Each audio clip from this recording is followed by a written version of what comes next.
മഹേഷ്. ആദ്യം തന്നെ ഞാനൊരു കാര്യം ചോദിക്കട്ടെ, നമുക്കൊരു ആക്ടറിന്റെ ഒരു ഛായൊക്കെ തോന്നുന്നുണ്ടോ? വിനീത് ശ്രീനിവാസന്റെ.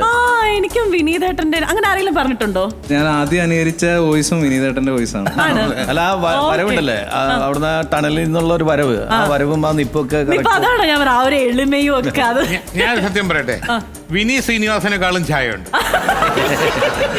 ഹൈറ്റ് മാത്രം കുറച്ചാൽ മതി അല്ലേ? അങ്ങനെയൊക്കെ എങ്ങനെ ഒരു ഉദാഹരണം പറയുന്നത്? നമുക്ക് ആ ശബ്ദം അത് തന്നെ ആദ്യം കേൾക്കാം അല്ലെ? വിനീതേട്ടന്റെ ശബ്ദം തന്നെ ആദ്യം കേൾക്കാം. എല്ലാവർക്കും നമസ്കാരം. എന്താ പറയുക, എല്ലാവർക്കും ഒരുപാട് എനിക്ക് എന്താ പറയുക, ഒരുപാട് സന്തോഷമുണ്ട്. കോമഡി മാസ്റ്റേഴ്സ് ഞാൻ ഇടയ്ക്കൊക്കെ കാണാറുണ്ട്. ഗോപിക എന്നല്ലേ കുട്ടികളുടെ നാദർഷിക്ക, എന്താ പറയാ, നാദർഷിക്കായിട്ട് ഒരുപാട് നാള് നമ്മള് പ്രോഗ്രാം ചെയ്തിട്ടുണ്ട്, ഒരുപാട് നമ്മൾ വർക്ക് ചെയ്തിട്ടുണ്ട്. കോട്ടയം നസീർക്കാരുടെ മിമിക്രി കണ്ടിട്ട് ഞാൻ പണ്ടൊക്കെ മിമിക്രി ഒക്കെ ചെറുതായിട്ടൊന്ന് ശ്രമിച്ചു നോക്കിയിട്ടുണ്ട്. രാജവങ്കള് എന്താ രാജവങ്കൾ ഒന്നും മിണ്ടാതിരിക്കുന്നത്? എനിക്ക് ശരിക്കും പറഞ്ഞാൽ എന്നെ വിനീത് വിളിക്കുന്ന രാജവങ്കൾ എന്നാണ്.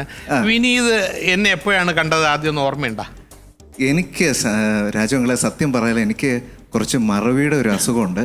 ഓർമ്മിക്കാൻ ഒരു ചാൻസും ഇല്ല. കാരണം 10-32 വർഷങ്ങൾക്ക് മുമ്പാണെന്ന് തോന്നുന്നു ഞാൻ ശ്രീനിവാസൻ വിളിച്ചിട്ട് ഒരു ഫംഗ്ഷന് കൂത്തുപറമ്പിൽ വരുന്നുണ്ട്. അന്ന് അവിടെ ഒരു വീട്ടിലാണ് താമസിക്കുന്നത്. അങ്ങനെ ശ്രീനിവാസൻ ഞാനും കൂടെ ചെല്ലുമ്പോൾ ശ്രീനിവാസൻ എൻ്റെ അടുത്തുണ്ട്. ഇതാണ് വിനീത്, എൻ്റെ മോൻ എന്ന് പറയുമ്പോൾ ഒരു അരഞ്ഞാണം മാത്രം ഇട്ടിട്ട് ടീച്ചർ അമ്മ ശ്രീനിവാസൻ്റെ വൈഫ് ഇങ്ങനെ കയ്യിലെടുത്ത് വെച്ചോണ്ടിരിക്കുന്നത്. എന്നെയൊക്കെ നോക്കിയിട്ട് പേടിച്ച പോലെയുണ്ട്. അപ്പം ശ്രീനിവാസൻ്റെ വൈഫ് പറഞ്ഞു, ദാ അച്ഛൻ വന്നു നോക്കുന്ന ശ്രീനിവാസൻ ചൂണ്ടി കാണിച്ചപ്പം വിനീത് പറയാണ് ഇതല്ല എന്ന്. അവിടെ ഇത്രയും മുടി വളർത്തിയ ഒരു പഴയ വൃത്തിയുടെ ഫോട്ടോ ഇരുന്നു ശ്രീനിവാസന്റെ. അതാണ് എന്റെ അച്ഛൻ, അതാണ് നമ്മൾ കണ്ട ഒരു ഫസ്റ്റ് സീൻ. ലൈവായിട്ട് പുള്ളിയായിട്ട് അങ്ങ് ജീവിക്കുവാണ്. 5-ാം പാതിരയിലെ കുഞ്ചാക്കോ ബോബനും ജിനു ജോസും തമ്മിലുള്ളൊരു രംഗം. ഹലോ അൻവറേ പറയടോ. അല്ലേട്ടോ, എൻ്റെ ഒരു ഗഡ് ഫീലിംഗ് ആണ്, ശ്രദ്ധിച്ചു കേൾക്കണം. ഇത്തരം സിഗ്നേച്ചർ കൊലപാതകം നടത്തിയിട്ടുള്ള ലോകത്തിലെ ഭൂരിഭാഗം കൊലയാളികളും ഒന്നുകൊണ്ട് നിർത്തിയിട്ടില്ല. പിടിക്കാൻ പറ്റാതെ ആകുമ്പോൾ അവരുടെ ആവേശം കൂടും. കൊല ചെയ്യുമ്പോൾ കിട്ടുന്ന രസ്റ്റസി, അതിനുവേണ്ടി അവർ വീണ്ടും കൊല നടത്തും. നമ്മുടെ കേസിൽ പ്രധാനമായും പോലീസുകാരാണ് ടാർഗറ്റ് ചെയ്യാൻ സാധ്യതയുള്ളത്. അല്ലേട്ടനൊരു കാര്യം ചെയ്യും, ഡിപ്പാർട്ട്മെന്റിൽ ഒരു റെഡ് അലർട്ട് പ്രഖ്യാപിക്കും. അറ്റ്ലീസ്റ്റ് കൊച്ചി നഗരത്തിൽ ഇന്റേണൽ ആയിട്ടെങ്കിലും. ചാക്കോച്ചന് ഇത്ര പെർഫെക്റ്റ് ആയിട്ട് നമ്മൾ ആദ്യം പെർഫെക്റ്റ് ആയിട്ട് ചാക്കോച്ചൻ പറയും. ഇപ്പോൾ പൃഥ്വിരാജിന്റെ ലേറ്റസ്റ്റ് ആയിട്ടുള്ള ഇറങ്ങിയിട്ടുള്ള കോൾഡ് കേസിൽ അനിലേട്ടന് വേണ്ടി ഞാനാണ് ശബ്ദം കൊടുത്തത്. അയ്യോ, അത് കണ്ടുപിടിക്കത്തേ ഇല്ല. ശരിക്കും പറയാം, ഈ പടം വീട്ടിയിട്ട് കാണുമ്പോഴേ ഞാനും ഇളയ മോനും തമ്മിൽ തർക്കമായിരുന്നു. ഞാൻ പറയും, ഈ പടത്തിന്റെ ഡബിങ് എല്ലാം കഴിഞ്ഞ ശേഷമാണ് പുള്ളി മരിച്ചത്, ഇത് പുള്ളിയുടെ വോയിസ് ആണ്. കാര്യം എൻ്റെ കൂടെ പാവാടയിലൊക്കെ എൻ്റെ പടത്തിലൊക്കെ അഭിനയിച്ചത്, അതുകൊണ്ട് പുള്ളി തന്നെയാണ് അന്നും അല്ലെന്ന് പറഞ്ഞു. അവർക്ക് 1000 രൂപ ബെറ്റ് വയ്ക്കുകയും പരിപാടിയൊക്കെ ചെയ്തു. ഈ എപ്പിസോഡ് വരുമ്പോൾ TV ഓഫ് ചെയ്ത് വയ്ക്കും. അല്ലേ, വേറെ വഴിയില്ല. ചേട്ടൻ്റെ 1000 പോകും, എൻ്റെ 1000 പോകും. ഒന്നാമത് കോവിഡ് സമയം 1000 എടുക്കാനില്ല. രാജേട്ടൻ പറഞ്ഞല്ലോ പാവാട. അപ്പൊ പാവാടയിൽ ആ തുടക്കത്തില് അനിലേട്ടൻ വരുന്നുണ്ട് ഒരു കള്ള് കുടിയനായിട്ട്. ആ ഡയലോഗ് അവതരിപ്പിക്കാം. നമസ്കാരമുണ്ട്. ഞാൻ ഈ സിനിമക്കകത്തെ കഥാപാത്രമൊന്നുമല്ല കേട്ടോ. ഈ സിനിമ തുടങ്ങുന്നതിന് മുമ്പും ഇടയ്ക്കിടയ്ക്കായി കഥ പറയുന്ന ഒരു ഏർപ്പാടുണ്ടല്ലോ. ഈ വലിയ വലിയ സിനിമകളിലൊക്കെ ശ്രീനിവാസൻ സാറും രഞ്ജിത്ത് സാറും ഒക്കെ ഈ കഥ പറച്ചിൽ ഏർപ്പാട് നടത്താറ്. ഉദാഹരണത്തിന് മീശമാധവൻ എന്ന സിനിമയിൽ രഞ്ജിത്ത് സാറ് പറഞ്ഞ ആ ഡയലോഗില്ലായോ, അത് കേൾക്കുമ്പോ തന്നെ ഒരു ഇതാ. ഞാനാട്ടോ ഈ സിനിമയിലെ കഥാപ്രസംഗം നടത്തുന്നത്. അതിന് നീ ആരാടാവേ, നിനക്കെന്നതാ എൻ്റെ യോഗ്യത എന്ന് ചോദിച്ചാ ഈ വെള്ളക്കല്ല് ഷാപ്പിലെ പറ്റുപണിക്കാരന് എന്നതാ യോഗ്യത. ഇനി അടുത്തത് ഇപ്പോൾ വൈറലായിക്കൊണ്ടിരിക്കുന്ന നമ്മുടെ മോദിജീനെ പിണറായി സഖാവ് പെർഫെക്റ്റ് ഒക്കെ പാട്ട് പഠിപ്പിക്കുന്ന ആ ഒരു ഇത് ഞാൻ അവതരിപ്പിക്കാം. ഹലോ പിണറായി, എനിക്കൊരു പാട്ട് പഠിപ്പിച്ചു തരില്ലേ? തനിക്ക് വേണ്ടി ഒരു പാട്ട് തന്നെ റെഡിയാക്കി വെച്ചിരിക്കുക ഞാൻ. ഇപ്പോൾ ലേറ്റസ്റ്റ് ആയിട്ടുള്ള ഒരു പാട്ട് തന്നെ ആയിക്കോട്ടെ. എന്താ മോദി? ഓക്കെ പിണറായി.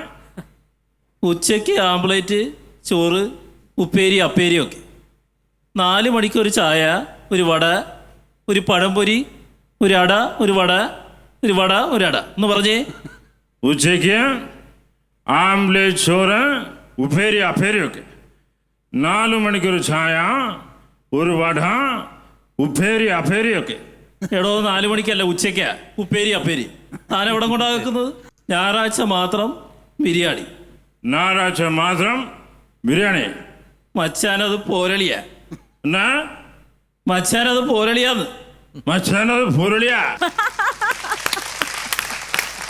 നസീർക്ക ഇപ്പതാ പിണറായി സഖാവിനെ ചെയ്തപ്പോഴത്തേക്കും ഉമ്മൻചാണ്ടി സാറിനെ ചെയ്ത് ഒരു പീക്കിൽ നിൽക്കുമായിരുന്നില്ലേ നസീർക്ക? ഞാനൊക്കെ ഇനി ഉമ്മൻചാണ്ടി ചെയ്യണോ?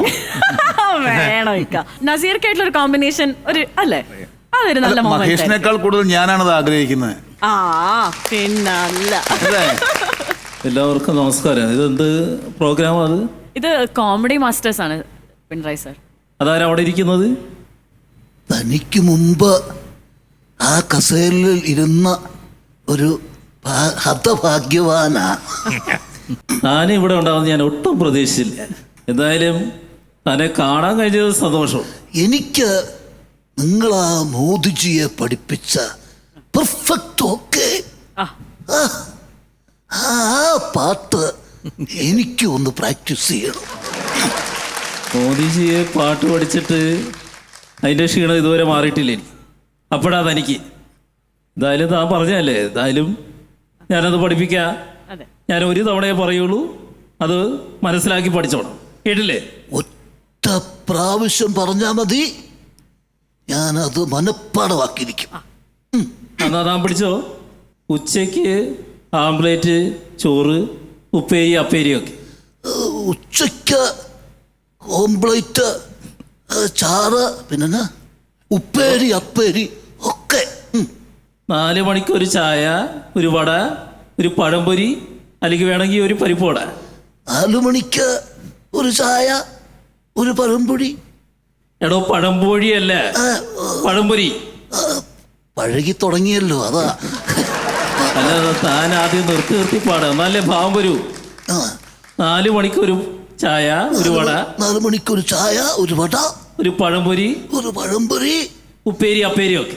ആഹാ, ഒരു കട്ടൻ ബീഡിയും കൂടെ കിട്ടിയിരുന്നെങ്കിൽ കസേരയില് ചാരി കിടന്ന് പരിപ്പോടേം തിന്ന് ചായയും കുടിച്ചിങ്ങനെ കിടക്കായിരുന്നു.